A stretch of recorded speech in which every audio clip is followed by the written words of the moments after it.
Hi everyone, today I'm going to just show you a few really cool things. So I'm not going to do any stamping or any projects for you to watch today, but I'm going to show you some really cool ideas. So my focus today is going to be on chipboard.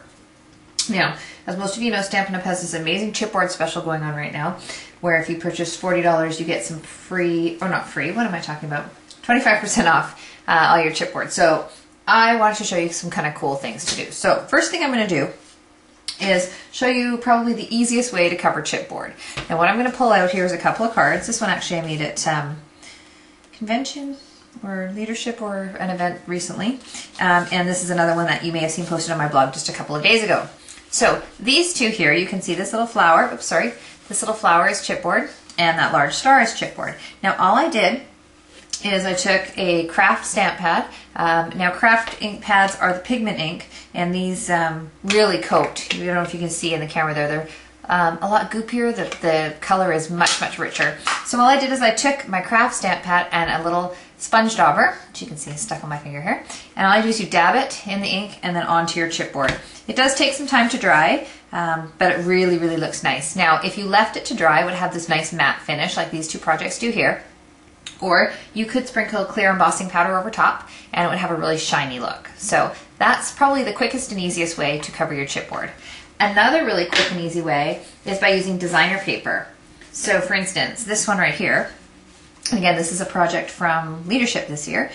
This is just some red designer paper over top of this little heart, and then I threw a rub on it. Now the only other little thing you need here is a sanding block. So with this one, for instance, I would put this down on the designer paper, trace around it, cut it out, adhere it using Tombow multi-adhesive, and then just sand down the edges so it gets this nice smooth look. And like I said, on this one, for instance, we put a little rub on. So that's also a very, very easy way to do it. As with the first, it does require a little bit of drying time. So talking about rub-ons, another thing you can do here, this is another card which you may have seen in the past on my blog, and this is just a plain piece of chipboard, and all I did is I added a rub-on to it. So that's another way that you can dress up your chipboard. Now another way, and I'm going to use, this is a different way, I had never done this until yesterday. So this is a piece of the lots of letters. I love these lots of letters and I have tons of these, but you can see these large circles at the bottom.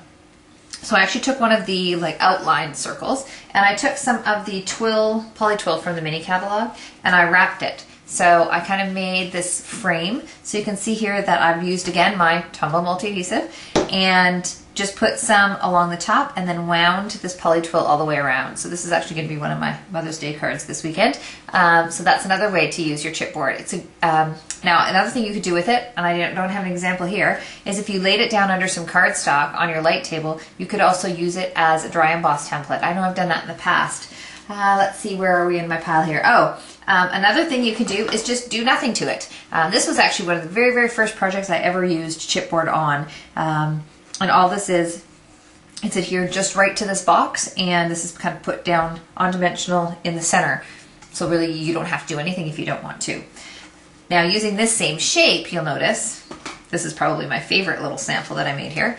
This, check out the bling factor on that baby. I love this. What I did here is used my big surprise Tombow multi-adhesive and the chunky glitter. So you can see this one, this pack is red, clear, silver, and black. I used the silver. Put a little queen for a day. I'm going to put some little nail polishes or something in here for my daughter's friend who's having a special day. So anyway, that's another way to do it. This is really saturates well, covers well with the Tombow. I initially had tried using Versamark and heat and stick powder, but this glitter is just too chunky for that. So I would definitely recommend going with this adhesive.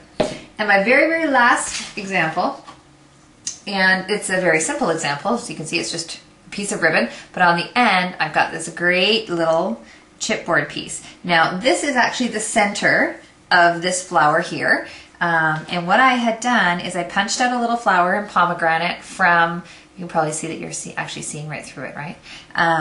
With my boho flower punch, and set it down. So what I did is I put, I don't know what this is called, I think this is like cotton glass or something. Anyways, put a piece of saran wrap down and laid this piece. Now this piece has been covered in black craft ink and embossed in clear embossing powder, so that's why it kind of has a little bit of a shimmer to the outside of this black piece. Laid it down, put the flower in the center, and then filled it with crystal effects. And I let it dry overnight. So the fact that it was on saran wrap you can kind of see the saran wrap a little bit on the back here. It was able to clear dry, so dry clear, sorry, so you can see right through it. So this I actually made just as a bookmark, so you can just lay this down on the page where you are, close up your book, and you'd have this great little thing hanging off the end.